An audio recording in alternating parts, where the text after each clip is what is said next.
À mon avis, les défis sont nombreux.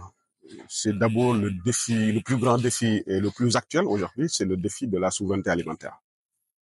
Et la souveraineté, c'est large, mais je prendrai spécifiquement le consommé sénégalais. Parce que je pense que aujourd'hui, nous n'arrivons pas à avoir la souveraineté parce que tout simplement, nous n'avons pas mobilisé l'ensemble des populations, même pour manger le peu que nous produisons.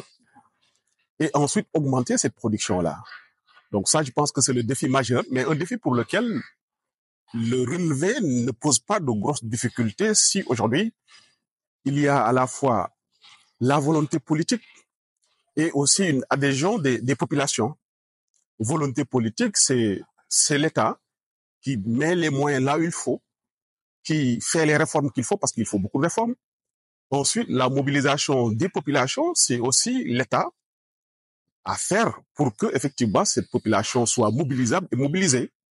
Je pense que si tout cela est aujourd'hui fait, j'ai fort espoir que, effectivement, ce défi, en tout cas, de souveraineté alimentaire peut être levé. Et l'exemple que je donne, c'est que pour le consommer sénégalais, je pense que vous et nous, ce sera difficile aujourd'hui de changer nos habitudes alimentaires. Mais si vous allez aujourd'hui dans les écoles primaires, où la compétence aujourd'hui est entre les mains des collectivités territoriales, j'ai donné un exemple tout à l'heure, où aujourd'hui, il faut faire revenir, à mon avis, ce qu'on appelle les cantines scolaires. Cantines scolaires où l'État peut accompagner, n'est-ce pas, où les communautés, comme les parents d'élèves, peuvent être des acteurs, les ONG qui sont à la base peuvent également intervenir, mais les universités, les instituts de recherche comme l'ITA peuvent intervenir.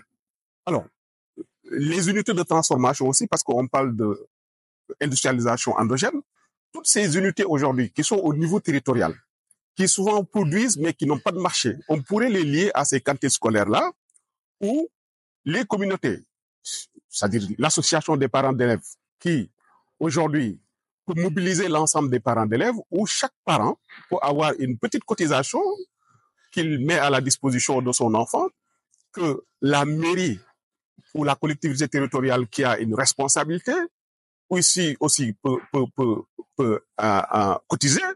Les ONG qui sont à la base aussi peuvent cotiser. Et l'ensemble de ces cotisations-là, aujourd'hui, peuvent permettre effectivement à l'enfant d'avoir et son petit déjeuner et son déjeuner, et petit déjeuner qui soient orientés produits locaux, où l'ensemble des unités de transformation sont pris comme fournisseurs de ces produits-là et que l'ITA intervienne pour assurer la sécurité sanitaire des aliments avec le contrôle qualité. Et une fois que ces produits-là sont sûrs, on puisse les mettre à la disposition des enfants qui peuvent effectivement être initiés au consommé sénégalais, au consommé local. Mais absolument, je l'ai dit tout à l'heure, rien qu'en 2022, c'est à peu près 1070 milliards de francs CFA que le Sénégal a dépensé en termes de fourniture alimentaire. Alors, cette fourniture alimentaire, c'est sur 10 produits. Si vous prenez le riz, où il y a beaucoup de statistiques, en tout cas, ça, ce qui est sûr, c'est qu'en 2022, on a importé plus de 2 millions de tonnes de riz pour une valeur à peu près de plus de 300 milliards de francs CFA. Le deuxième produit, c'est le blé, où véritablement, c'est pratiquement plus de 200 milliards qui ont été importés. Vous prenez ensuite le troisième produit, qui est constitué par l'ensemble des huiles et graisses végétales et animales, qui également, c'est plus de 200 milliards. Vous prenez ensuite le lait, qui est plus de 60 milliards, et vous prenez également les fruits et légumes également, qui sont à peu près 60 milliards. Plus maintenant les boissons, n'est-ce pas, qui mobilisent au moins 52 milliards. Alors que on a aujourd'hui tout pour pouvoir faire des boissons.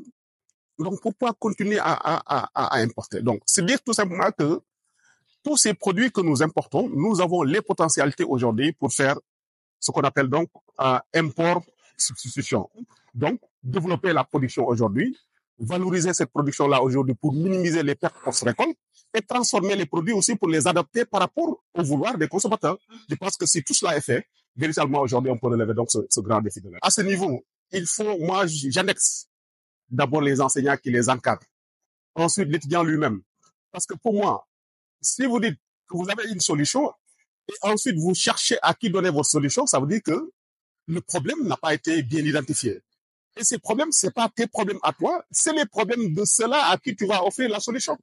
Donc, je pense que c'est depuis le départ le choix du problème qu'il faut impliquer, n'est-ce pas, les demandeurs de solutions. Et si ces demandeurs sont mobilisés et que la recherche se fasse sur leur préoccupation, je pense que restituer ou en tout cas offrir la solution ne poserait pas de grands soucis.